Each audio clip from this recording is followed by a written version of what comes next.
संदीप सुधा का इकलौता बेटा है। संदीप एक रोज़ सुधा से कहता है, माँ, मैं एक लड़की से प्यार करता हूँ और उसी से शादी करना चाहता हूँ। अकल तो ठिकाने पर है ना? अरे कैसी बात कर रहा है तू? ये प्यार व्यार कुछ नहीं होता। बगल वाले अग्रवाल जी के बेटे ने प्रेम विवाह किया था। हाल देख रहे हो ना, आज बहू घर छोड़कर चली गई है। मेरे घर में इन सब का नाम भी मत लेना। अरे ज़रूरी थोड़ी ना है माँ कि सबकी कहानी एक जैसी हो। वैसे तो अरेंज मैरिज भी कितनों की नहीं चलती। अरे दिमाग मत खा। इस घर में मेरी ही पसंद की लड़की आएगी। किसी दूसरे जात की लड़की मेरे घर में पैर भी नहीं रख सकती। ठीक है, तो मेरा भी फैसला सुन लो। आएगी तो वही आएगी इस घर में। संदीप और सुधा दोनों अपने अपने जिद में अड़े रहते हैं। दिन बीतते जाते हैं। संदीप की उम्र भी शादी के लिए ज़्यादा हो जाती है और एक दिन संदीप प्रीति से कोर्ट मैरिज करके उसे सुधा के सामने लाकर खड़ा कर देता है। माँ, यह है तुम्हारी बहू और मेरी पत्नी प्रीति। ये तेरी पत्नी होगी, लेकिन इस घर की बहू कभी नहीं बन सकती। जिस तरह से लाए हो उसी तरह से इसे वापस भेज दो।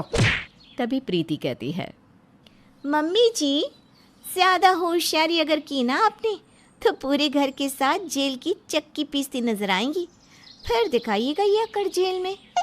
सुधा डर जाती है और मन में सोचती है, अगर इस आवारा लड़की ने केस कर दिया तो हम तो कहीं के नहीं रहेंगे। स्नेहा की शादी कैसे होगी? मुझे इस लड़की को अपने घर में आने ही देना पड़ेगा। सुधा प्रीति को आशीर्वाद देती है और प्रीति बहू के रूप में सुधा के घर आ जाती है। अगले दिन प्रीति खाना बनाती है और सब बहुत ही शौक से उसका बनाया खाना खाते हैं। बहू, खाना तो बहुत टेस्टी बना है। होटल जाने की ज़रूरत नहीं पड़ेगी अब संदीप को। हाँ पापा, भले ही भाभी अपनी जात की नहीं है, लेकिन उन्हें अपने तौर तरीके सब पता है। वैसे खाना ना बहुत अच्छा बना है। एक दिन मैं भी अपनी कुछ सहेलियों को घर बुलवाऊंगी, उन्हें भी भैया की शादी की पार्टी चाहिए। हाँ हाँ दीदी, क्यों नहीं, जब बोलोगी मैं खाना तैयार कर दूंगी। सुधा प्रीति को मुंह दिखाए के साथ साथ पहली रसोई का नेक भी देती है। दिन बीतने लगते हैं। सुधा और प्रीति में सब अच्छा चलता है। सुधा कहीं भी प्रीति के बिना नहीं जाती और प्रीति भी सुधा से पूछे बिना कुछ नहीं करती। एक रोज़ संदीप सुरेश से कहता है, पापा, एक वक्त ऐसा था कि दोनों सास बहू एक दूसरे का मुंह देखना पसंद नहीं करती थी, और आज एक वक्त यह है कि दोनों एक दूसरे के बिना कहीं जाती ही नहीं। एक दिन स्नेहा को देखने लड़के वाले आते हैं। प्रीति पूरे घर को अच्छे से सजाती है, खाना पीना सब बनाती है। लड़के वालों के आते ही प्रीति चाय नाश्ता सब लगा देती है और सबकी आव भगत बहुत अच्छे से करती है। प्रीति की खातिरदारी से लड़के वाले बहुत खुश होते हैं और स्नेहा को बिना देखे ही रिश्ता पक्का कर देते हैं। बहन जी, ये रिश्ता पक्का समझिए। अरे लड़की को तो देख लीजिए। जिस घर की बहू ऐसी है तो बेटी भी अच्छी ही होगी। अगर प्रीति आपके घर की बहू नहीं होती ना, तो मैं इसकी शादी अपने बेटे से ही करवा देती। ये सब स्नेहा सुन लेती है और तैयार हुई स्नेहा अपने कमरे में ही रह जाती है। विपुल और स्नेहा का रिश्ता तय हो जाता है। लड़के वालों के जाने के बाद सब थक जाते हैं। तब प्रीति कहती है, मैं सबके लिए चाय बनाती हूँ, 2 मिनट में ही सब फ्रेश फील करने लगेंगे। मेरे लिए कुछ बनाने की ज़रूरत नहीं है भाभी, ये ड्रामा कहीं और दिखाना। गुस्से में स्नेहा अपने कमरे में चली जाती है। प्रीति रसोई में चाय बना रही थी, तभी अचानक उसके पल्लू में आग लग जाती है। बचाओ बचाओ, आग आग। प्रीति की आवाज़ सुनकर सब रसोई में भागते हैं। संदीप प्रीति के आंचल को फाड़ देता है और डर से प्रीति बेहोश हो जाती है। थोड़ी देर बाद प्रीति को जब होश आता है तब वो कहती है, मुझे ऐसा लगा किसी ने मेरे पल्लू में आग लगाई। जब तक मैं समझ पाती आग भड़क गई थी। ये सब स्नेहा ने अपना गुस्सा निकालने के लिए किया होगा। बहू तू आराम कर, तेरे हाथ जल गए हैं, मैं सब काम देख लूँगी। इधर संदीप स्नेहा पर बहुत चिल्लाता है और कहता है, तुमने प्रीति को मारने की कोशिश की? अगर उसे कुछ हो जाता तो मैं तुझे नहीं छोड़ता। माँ, इसकी शादी जल्द से जल्द करके इसे इस घर से निकालो, वरना पता नहीं ये क्या करवा के मानेगी। लेकिन मैं भला क्यों ही भाभी को जलाने की कोशिश करूंगी? मैंने कुछ नहीं किया माँ। पर स्नेहा की बातों पर कोई विश्वास नहीं करता। कुछ दिनों में प्रीति ठीक हो जाती है और स्नेहा की शादी धूमधाम से हो जाती है। अब इस घर में सब सही होगा। अगले दिन सब अपने कमरे में होते हैं। तब रसोई में फिर से आग लग जाती है। रसोई में आग लगी देखकर सुधा चिल्लाने लगती है। आग आग, रसोई में आग लग गई है, कोई बचाओ, मेरी बहू रसोई में है, कोई तो बचाओ। देखते ही देखते आग की लपटें इतनी बढ़ जाती है कि किसी का भी रसोई में घुस पाना नामुमकिन हो जाता है।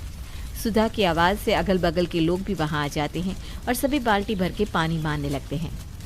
अब क्या होगा, मेरी एक ही बहू थी जो आग के हवाले चली गई। संदीप अपने होश खो बैठता है और रोते हुए रसोई में घुसने लगता है। प्रीति, प्रीति, मैं तुम्हें कुछ नहीं होने दूंगा।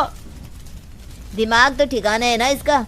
अरे इतनी आग में तुम भी जल जाओगे। अच्छा हुआ घर में सिलेंडर नहीं था, नहीं तो तुम सबके तो चिथड़े उड़ जाते। दमकल आता है और आग बुझ जाती है। प्रीति की जली हुई साड़ी को हाथ में लेकर सुधा रोते हुए कहती है। बहू तू हमें छोड़कर क्यों चली गई? ऐसा भी तो हो सकता है कि आपकी बहू कहीं बाहर हो।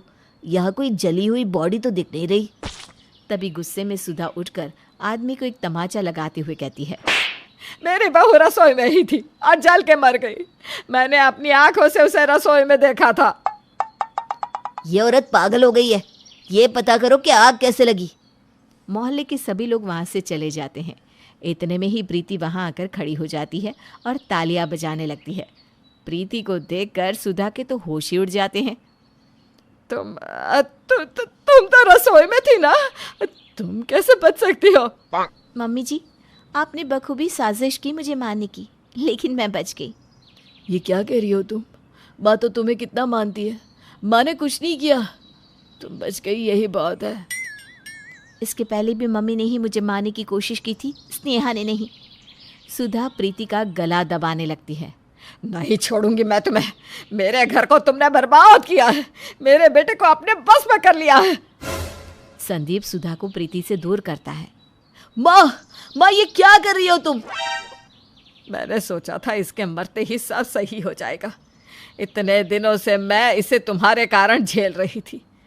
मैंने देखा कि प्रीति रसोई में सफाई कर रही है, तभी मैंने दहलीज पर पेट्रोल डालकर आग लगा दी। इतने दिनों से एक्टिंग कर करके थक गई थी मैं। प्रीति मर भी जाती और मेरी एक्टिंग के कारण किसी को मुझ पर शक भी नहीं होता। शक तो मुझे आप पर उसी वक्त हो गया था जब मैं पहली बार जली थी, और तब से मैं आप पर नज़र रख रही हूँ। आपने जैसे ही आज मुझे रसोई में देखा और मुस्कुराई, मैं समझ गई थी कि कुछ करने वाली हैं आप। मैं तुरंत ही वहाँ पर अपनी एक साड़ी रखकर निकल गई। माँ, तुम इतना गिर जाओगी, मैंने सोचा नहीं था। अब मैं यहाँ 1 मिनट भी नहीं रहूँगा। आपको आपकी ये सोसाइटी और जात मुबारक हो। संदीप और प्रीति सुधा के घर को छोड़कर निकल जाते हैं और सुधा रोती बिलखती रह जाती है।